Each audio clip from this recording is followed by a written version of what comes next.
Le Sprinkler, Mimi. Le Scrum Master. Ouais. Il a des bonnes intentions, mais il ne fera pas la formation d'1 an. Non. Il ne prendra pas une année sabbatique. Il ne fera même pas la formation de 2-3 jours du coaching intégral. Programme de coaching en développement intégral, c'est le PCDI, l'introduction. C'est ça. Ouais. Il ne fera même pas ça. Mais il a le cœur à la bonne place. Ouais. Désolé si je reviens là-dessus. Là, je tape sur le même clou.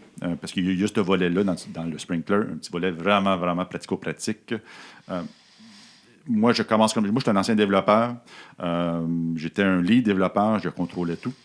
Et maintenant, je veux me mettre en posture de coach comme Scrum Master pour aider l'équipe à devenir une équipe auto-organisée, créer un environnement où les gens peuvent facilement se responsabiliser.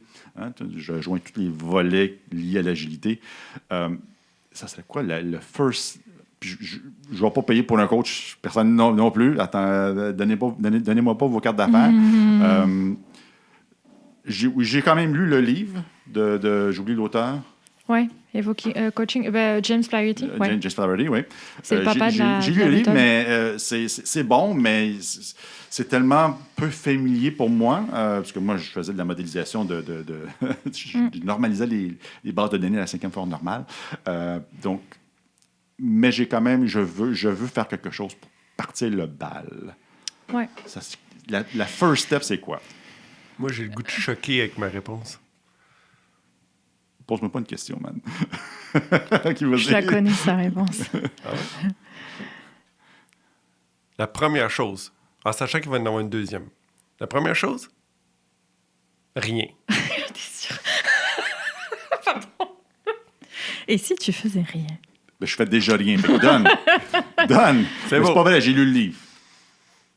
C'est déjà pas pire. Non, mais on est dans la situation, t'es avec l'équipe, là. Tu parlais, t'es sur place, là.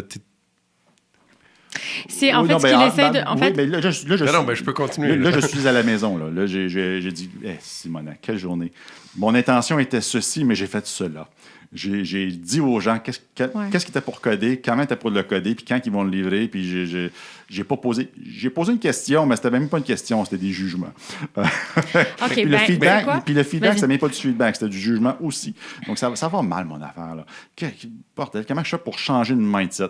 OK, c'est là que tu vas aller. Toi, tu es en train de réaliser que tu pourrais changer quelque chose dans la façon d'amener ou de la façon de travailler avec ton équipe, mettons. J'ai réalisé que j'aide pas l'équipe, pas tout. Tu as déjà la conscience de réaliser ça. J'aide mon ego. Je réponds à mon sentiment d'accomplissement. Je l'ai en disant aux gens quoi faire. Même si je sais que je nuis à la mission en faisant ça. Mm-hmm. Parce que la journée que moi je suis pas en vacances, tout arrête. La journée qu'on m'offre un job ailleurs, tout arrête. Et puis Simon, Sophie puis Marie sont vraiment pas heureux parce qu'ils n'ont aucun pouvoir de décisionnel. Ils sont en mode obligation parce qu'ils se sentent obligés envers moi. Puis j'ai vu la conférence de Patrick et de Céline sur les différents volets de ce que quelqu'un veut dire une équipe pluridisciplinaire, auto-organisée, même auto-gérée.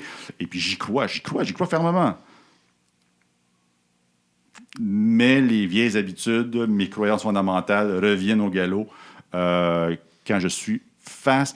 Quand ça va bien, c'est pas si pire, je navigue un petit peu, mais quand le stakeholder dit « il me faut ça pour la semaine prochaine », ça presse. Rappelle-moi, là, t'es le Scrum Master, là? Oui, Scrum Master, oui. OK. Ouais. Je vais avec des bonnes intentions. OK. Je vais m'oser avec une réponse. Ouais. En fait, je vais en faire deux.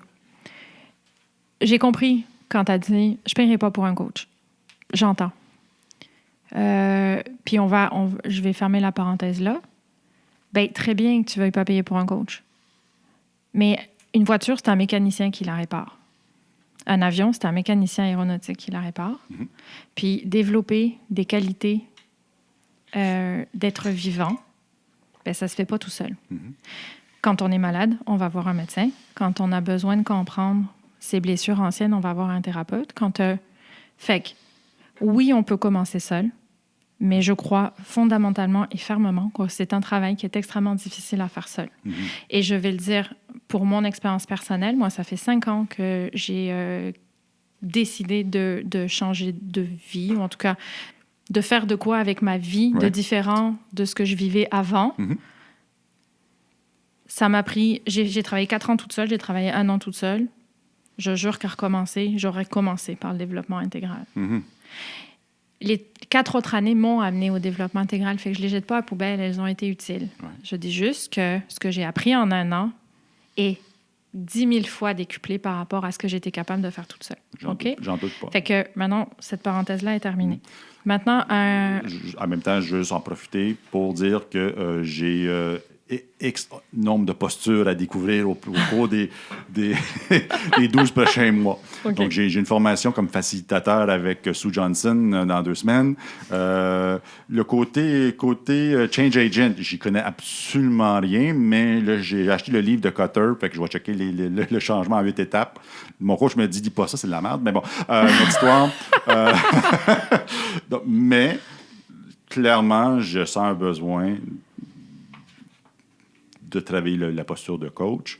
Il y a un coach qui me dit travaille les 4 accords, ça va être un bon début. Un autre coach qui me dit travaille sur toi-même, ça va être encore un meilleur début. Oui, mais après, c'est ça. Il faut le faire. Mais c'est ça. Mais on peut quand même, effectivement, il y a des choses qu'on peut faire. Il y a des choses qu'on peut commencer à faire tout seul. Si tu veux nourrir ta tête, parce que c'est en majorité ça qu'on fait. Effectivement, il y a une quantité de livres incroyables. Nous, juste sur la dernière année, on en a lu quasiment une 20aine. J'ai jamais autant lu de ma vie. Et ça, c'est juste les livres. Hein. Je parle pas des vidéos, des documentaires, des articles. C'est dingue. Fait qu'on le nourrit, le mental. Il y en a plein. Donc, la lecture fait partie de l'équation. La lecture fait évidemment partie parce qu'elle permet de comprendre les concepts, elle permet de comprendre, d'aller chercher un peu de théorie, etc. Des expériences aussi, des livres scientifiques, des livres philosophiques. Spirituel aussi. La spiritualité fait intégralement partie, en fait, du développement personnel. Malgré tout, on n'ira pas là. Mais en tout cas, la spiritualité est un très beau thème, en fait, du développement personnel. Ton Scrum Master le Scrum Master en question pourrait commencer à aller faire de la lecture sur l'intelligence émotionnelle. Entre autres, c'est quoi? Commencez par là, juste là. Il y a des livres dont Goleman qui sont absolument géniaux, qui sont extrêmement fouillés, qui sont très bons. Il pourrait commencer par là. Juste ça va nourrir de la réflexion pour un petit bout. Alors, un point de départ, c'est s'éduquer. Point de départ, nourrir la tête, effectivement. Les livres, les vidéos, etc. YouTube regorge. Deuxième étape, essayer vraiment de libérer du temps dans son agenda pour aller à la rencontre des gens avec lesquels il travaille. OK. Vraiment. Si cette personne-là a à cœur, à un moment donné, de travailler avec des individus, il ne va pas avoir le choix que de passer du temps avec les individus. Et la seule façon de passer du temps avec les individus, c'est de les voir. Attends, Céline, tu parles d'une interaction avec un individu? Ouais. C'est un concept. Ouais, je le sais. Hein. Ça, là. S'asseoir dans une salle. Il y a de quoi faire avec ça. Puis jaser. Est-ce que je peux passer par un outil et un processus? Je ne sais pas. Il me semble que ça serait plus fort l'interaction avec les individus. Si, je vois ça, on n'a pas le choix. Là, mais bon. Et c'est pas une discussion pour se demander si la vie va bien que ça peut en faire partie. C'est une discussion. Et là, il y a plein d'outils. Management 3.0 a plein d'outils là-dessus pour essayer de commencer à avoir des conversations un peu plus creuses au niveau des besoins de chacun. Les Moving Motivators en font partie. Il y a plein d'outils dans la fabrique agile pour aller avoir des discussions intéressantes. Curieuse pour essayer de comprendre la mécanique des gens, qui sont les gens de l'équipe et comment ils fonctionnent. Individuellement, on peut commencer aussi à s'éveiller à qui on est nous. Donc, juste s'observer dans, OK, est-ce que je suis sportif?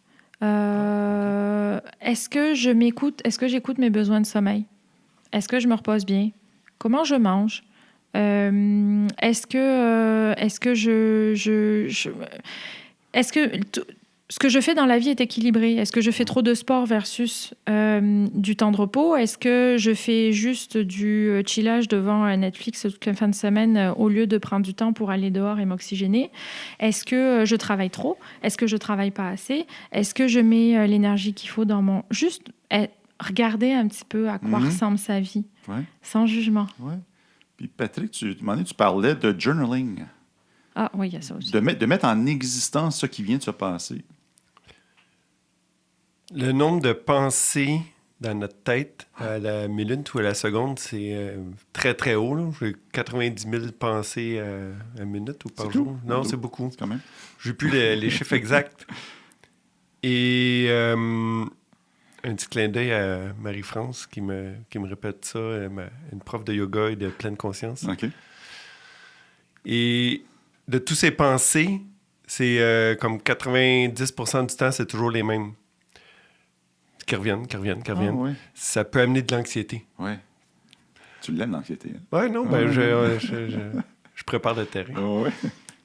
Et le journaling permet d'arrêter ce petit... pas d'arrêter, mais de prendre un échantillon. Ce qui est le plus fréquemment revenu. Là. Ouais, à un moment donné, c'est... Puis là, j'ai l'image dans Harry Potter, là, avec... c'est quoi son nom? Harry Potter? Non, Dumbledore, quand OK, ouais. il enlève un fil de ses pensées puis il le dépose dans le pensive. Là, ouais. L'idée, c'est le journaling, ça va te permettre de ralentir ton mental puis de le déposer puis de le rendre visible. Ouais. Parce que tu vas le voir, les mots, ils sont là et ça va te permettre de... Ça devient plus concret. Ouais. C'est ça. Ouais. Comparé parce qu'à un moment donné, ça spinne dans ta tête, puis c'est pas clair, mais quand tu le déposes, c'est comme, ah ben, c'est ça.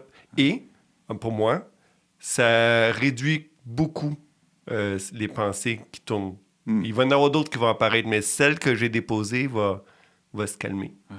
Elle avait besoin d'attention. Nommer ses valeurs. C'est un autre exercice. Quand je commence des sessions de coaching one-on-one, c'est le premier devoir du coacher. Moi, je ne suis pas certifié, fait que je peux utiliser la technique que je veux, de la façon que je veux.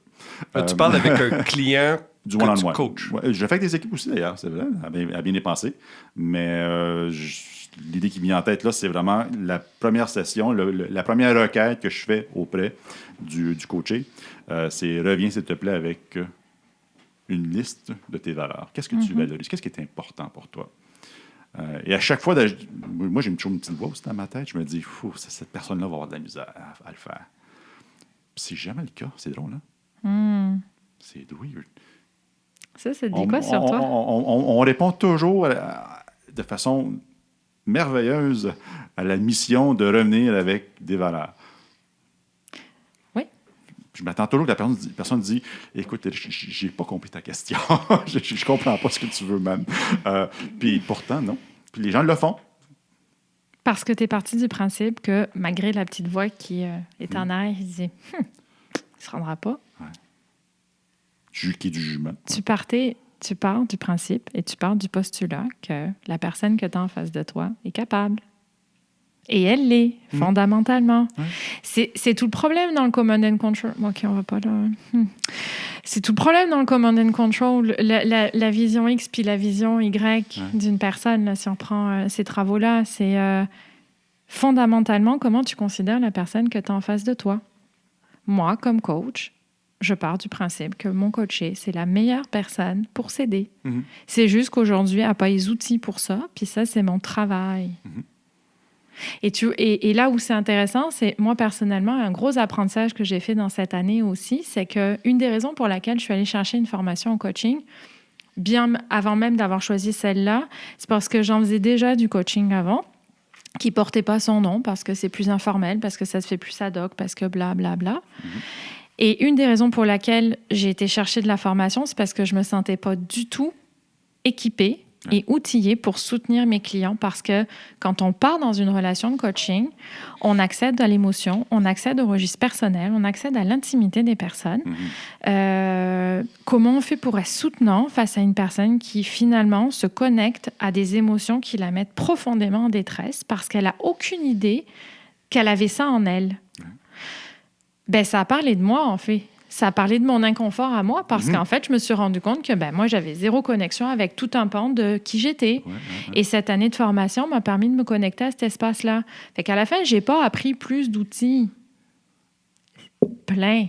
Mais l'outil principal que j'ai appris, c'est ma qualité de présence à moi. En étant présente pour moi, je peux être présente pour l'autre. Là où avant, j'étais en sympathie avec l'autre. Fait que je ne l'aidais pas. Je pleurais avec Ouais. les 3/4 du temps. T'as tellement raison. Et encore aujourd'hui, enfin, moi, ça fait partie de mes bibites. Et j'en dis plein.